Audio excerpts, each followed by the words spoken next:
महाराष्ट्र के नगर निगम चुनावों ने राज्य की शहरी राजनीति की तस्वीर पूरी तरह से बदल दी है।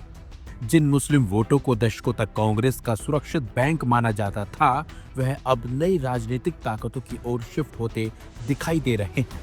असदुद्दीन ओवैसी की एआईएमआईएम और मालेगांव से उभरी इस्लाम पार्टी ने मिलकर कांग्रेस की सियासी नींव को सबसे बड़ा झटका दिया है। इसका सीधा सीधा असर अब मुंबई के मेयर चुनाव पर भी पड़ता दिख रहा है। 29 में से 13 नगर निगमों में 126 सीटें जीतकर एआईएमआईएम ने साबित कर दिया कि ओवैसी सिर्फ भाषणों के नेता नहीं, बल्कि ठोस चुनावी रणनीति और संगठन क्षमता रखने वाले नेता है। औरंगाबाद में 33 पार्षदों की जीत हो या मुंबई में 8 सीटों की रणनीतिक मौजूदगी, एआईएमआईएम अब हर उस जगह निर्णायक बन रही है जहां सत्ता का गणित बराबरी पर आकर अटकता है। मुंबई बीएमसी में यही स्थिति बनती दिखाई दे रही है। ऐसे में ओवैसी फैक्टर मेयर चुनाव में बैलेंस ऑफ पावर तय कर सकता है। जहां एआईएमआईएम ने राज्यव्यापी प्रभाव बढ़ाया है, वहीं मालेगांव में इस्लाम पार्टी ने स्थानीय राजनीति का पूरा समीकरण पलट दिया है। 78% मुस्लिम आबादी वाले मालेगांव में कांग्रेस का दशकों पुराना दबदबा खत्म हो गया। 84 सीटों में से इस्लाम पार्टी ने 35 सीटें जीतकर सबसे बड़ी पार्टी बनकर उभरने का कारनामा किया, जबकि एआईएमआईएम को 21 सीटें मिली हैं। पूर्व कांग्रेस विधायक शेख आसिफ द्वारा गठित इस्लाम पार्टी ने यह दिखा दिया कि स्थानीय नेतृत्व, स्थानीय मुद्दे और जमीनी पकड़ अब सिर्फ राष्ट्रीय दलों की बपौती नहीं रह गई। मालेगांव नगर निगम में इस्लाम और सपा गठबंधन का मेयर बनना लगभग तय माना जा रहा है, जबकि एआईएमआईएम मुख्य विपक्ष की भूमिका में होगी। ओवैसी की एआईएमआईएम हो या मालेगांव की इस्लाम पार्टी, दोनों की सफलता यही बताती है कि मुस्लिम मतदाता अब सिर्फ कांग्रेस बनाम बीजेपी की राजनीति तक सीमित नहीं रहना चाहता। वहीं ऐसे नेतृत्व को समर्थन दे रहा है जो सीधे प्रतिनिधित्व, स्पष्ट स्टैंड और सत्ता में भागीदारी का भरोसा देता है। इसी बदले सियासी मिजाज को भांपते हुए कांग्रेस ने मुंबई में अशरफ आजमी को बीएमसी में अपने पार्षद दल का नेता नियुक्त किया है। यह कदम एआईएमआईएम के बढ़ते प्रभाव को रोकने की कोशिश के तौर पर भी देखा जा रहा है। लेकिन सवाल यही है, क्या नेतृत्व की नियुक्ति भर से जमीनी सच्चाई बदली जा सकती है? कांग्रेस जहां अब डैमेज कंट्रोल मोड में दिखाई दे रही है, वहीं ओवैसी और शेख आसिफ जैसे नेता आत्मविश्वास के साथ आगे बढ़ते नजर आ रहे हैं। मुंबई में चुनाव अब सिर्फ शिवसेना, बीजेपी या कांग्रेस की प्रतिष्ठा की लड़ाई नहीं रह गई। यह चुनाव उस बदलते मुस्लिम राजनीतिक चेतना की परीक्षा है जिसकी अगुवाई ओवैसी की एआईएमआईएम और मालेगांव की इस्लाम पार्टी जैसे प्रयोग कर रहे हैं। जिस तरह से एआईएमआईएम ने राज्य भर में और इस्लाम पार्टी ने मालेगांव में कांग्रेस के किले ढाए, उससे साफ है कि महाराष्ट्र की राजनीति में अब नई मुस्लिम राजनीतिक धुरी उभर रही है। असदुद्दीन ओवैसी ने महाराष्ट्र में साबित कर दिया है कि मजबूत नेतृत्व, स्पष्ट एजेंडा और संगठन के दम पर राष्ट्रीय दलों को चुनौती दी जा सकती है। वहीं इस्लाम पार्टी ने यह संदेश दिया है कि स्थानीय स्तर पर भी मुस्लिम राजनीति अब नई शक्ल ले रही है।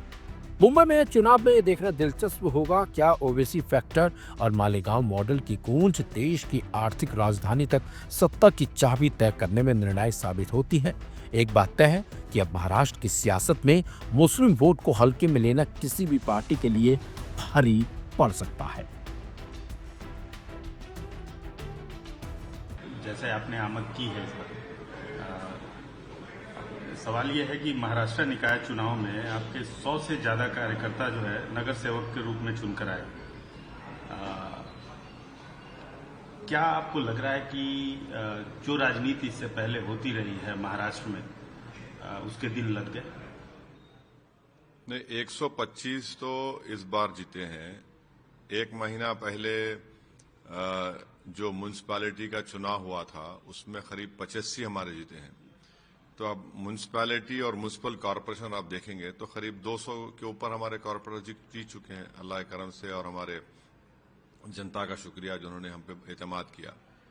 और तो राजनीति के ताल्लुक से जो आपका पर्टिकुलर सवाल है, देखिए, अगर आप आवाम का दिल जीतते हैं तो वही कामयाब आपकी राजनीति है, और अगर आप नहीं जीत पा रहे हैं तो फिर जाहिर है आप उस पार्टी में या जो भी नहीं जीत पाए तो उसमें कोई कमजोरी होगी। मगर हमारा जो पार्टी का काम करने का तरीका रहा, हम लोग बरसों से काम कर रहे हैं और क्रेडिट यकीनन देना पड़ेगा जनाब इम्तियाज जलील साहब को, यूसुफ पुंजानी साहब को, मुफ्ती इस्माइल साहब को, वारिस पठान को और जितने फिरोज आला है, इन सबों ने बड़ी मेहनत की और जमीन पर ये लोग रहकर मेहनत किए। बहुत सी जगह पे हमको जहां पर हम समझ रहे थे कामयाबी नहीं मिली, तो जाहिर है उसको भी हम सही करेंगे। तो सियासत में कामयाबी के जानिब से एक शब्द है तुक्का।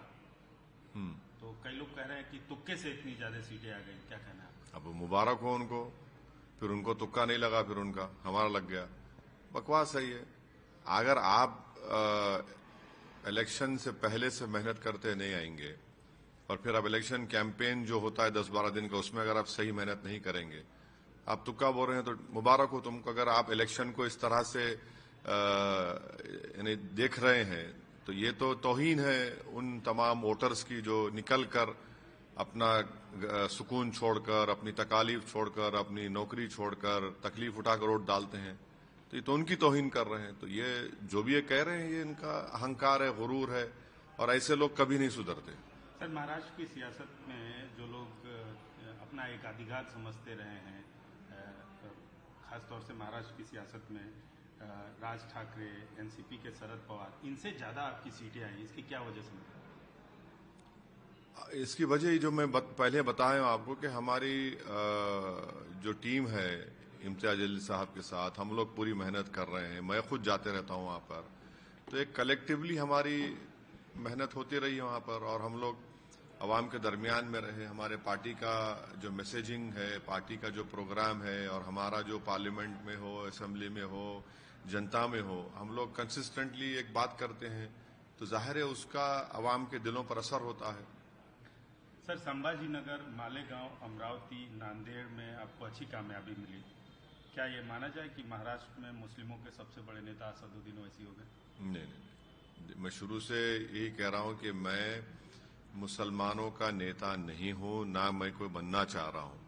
हाँ, हमारी पार्टी की पूरी कोशिश यही है कि हम नेता को बनाएं, और इंशाअल्लाह ताला एक नहीं, ऐसे सौों की तादाद में जमीनी सतह से नेता हमारी पार्टी से बनेंगे, बन रहे हैं, और वही फ्यूचर को मुस्तकबिल में आगे जाकर लीडरशिप का रोल निभाएंगे। सर, इस बार मराठवाड़ा में, पश्चिम महाराष्ट्र में, मुंबई जैसे शहरों इलाकों में आपकी मजबूती हुई। इसके पीछे वजह क्या रही? क्या आप बार बार अपनी मेहनत और अपने कार्यकर्ताओं की मेहनत की दलील दे रहे हैं, जो सियासी सूरत हाल जो बनी चुनावों के दौरान, आप उसको भी वजह मानते हैं या नहीं मानते हैं? क्या सियासी सूरत हाल? सियासी सूरत हाल तो बदल ही नहीं रही, देश में एक ही सूरत हाल है, उसमें तो उससे क्या करना है। अगर आप इलेक्शन से पहले काम नहीं करेंगे, इलेक्शन कैंपेन अगर आप दिन रात एक नहीं करेंगे, इंटेंसिव कैंपेन नहीं करेंगे, मिसाल के तौर पर औरंगाबाद में एक हमारे जो पार्टी के अपोनेंट्स है, एक माहौल बनाने की कोशिश की, और पूरा माहौल उन्हीं को शिकस्त हुई। तो जब तक आप जाएंगे नहीं और दूसरे पार्टियों के गलतियों का फायदा नहीं उठाएंगे, तो फिर कैसा होगा।